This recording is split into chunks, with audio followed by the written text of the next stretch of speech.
अर्पिता एक ऐसे परिवार से संबंध रखती थी जहां लड़कियों की शिक्षा का कोई मोल नहीं था, जहां 10वीं तक पढ़ाई कर ली, बस उसके बाद शादी करवा दी जाती थी। पर अर्पिता के माता पिता ने उसे बड़े प्यार के साथ पाला और अपने घर परिवार मोहल्ले वालों से लड़ झगड़ कर अर्पिता को कॉलेज पढ़ने भेजा। वो चाहते थे कि उनकी बेटी अपने पैरों पर खड़ी हो सके। वो हमेशा अर्पिता को आगे बढ़ता हुआ देखना चाहते थे, इसलिए अपने परिवार के खिलाफ जाकर भी उन्होंने उसे पढ़ाया लिखाया और आगे की पढ़ाई के लिए शहर भेजा।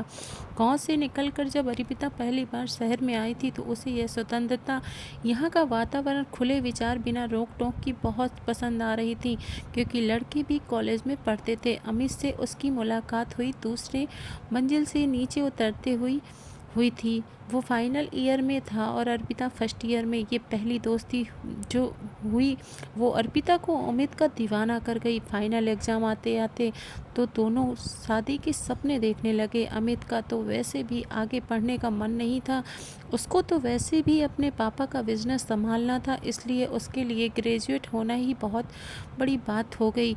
लेकिन इधर अर्पिता पर तो माता पिता के प्यार का ऐसा नशा चढ़ा कि उसे ये तक समझ नहीं आ रहा था कि उसके माता पिता पर क्या बीतेगी।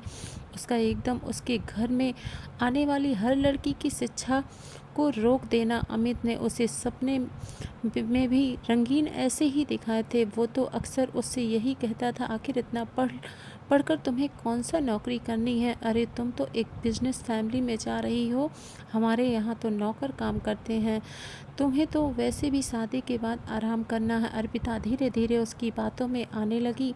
गांव में पली बड़ी लड़की को शहर का आराम अपनी ओर खींचने लगा। उसे अमित पर अपने से ज़्यादा विश्वास हो चला था, पर वो जानती थी कि उसके माता पिता शादी के लिए तैयार नहीं होंगे।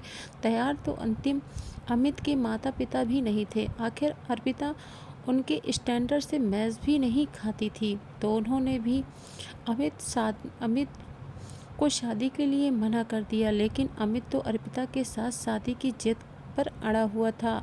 इधर उधर पता था नहीं गांव में उस कैसे अर्पिता के माता पिता को पता चला कि वो उसे यहाँ से वापस गांव ले गए। एक रात अर्पिता सबको नींद में सोता हुआ छोड़कर गांव से भाग गई, पर गांव से आने के लिए उसके पास पैसे नहीं थे, और तो आते समय अपनी माँ की अलमारी से सोने के गहने और पैसे चुरा लिए थे। अमित तो उससे शादी करने के लिए वैसे भी तैयार था, तो दोनों ने मंदिर में जाकर शादी कर ली। पर अमित के माता पिता ने शुरू में उन्हें गहनों को बेच कर उन्होंने अपने रहने खाने पीने की व्यवस्था कर ली। जब तक प्यार का खुमार था और जेब में पैसे थे तब तक समीर भी उसकी हाँ में हाँ मिलाता था। लेकिन धीरे धीरे जब प्यार का नशा उतरा तो वैसे भी ख़त्म हो गए। तो दोनों का आटे दाल के भाव पता चल गए। दोनों पति पत्नी में लड़ाई होने लगी, लेकिन दोनों की समस्या ज़्यादा दिन तक नहीं रही, क्योंकि अमित अपने माता पिता का अकेला बेटा था।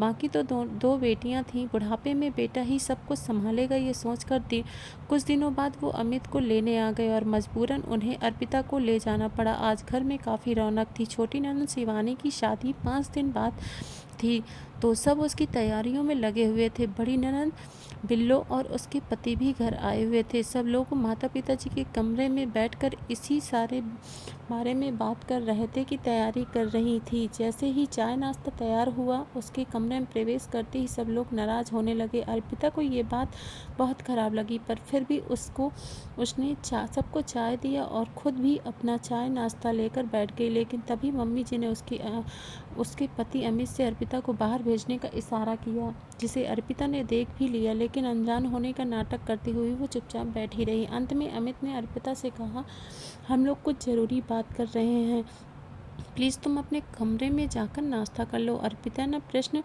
भरी नज़रों से अमित को देखा, जैसे कह रही थी कि मैं भी तो इस घर की सदस्य हूँ, भला मेरे सामने बात क्यों नहीं हो सकती? मुझे भी इस घर में क्या चल रहा है वो सब बातें जानना है। अगर आपका मेरा वीडियो अच्छा लगे तो प्लीज़ लाइक और सब्सक्राइब करें। अगर नए हैं तो प्लीज़ सब्सक्राइब करें और ज़्यादा से ज़्यादा शेयर करें। मैं इस कहानी को पूरा कल लाऊंगी। Thank you.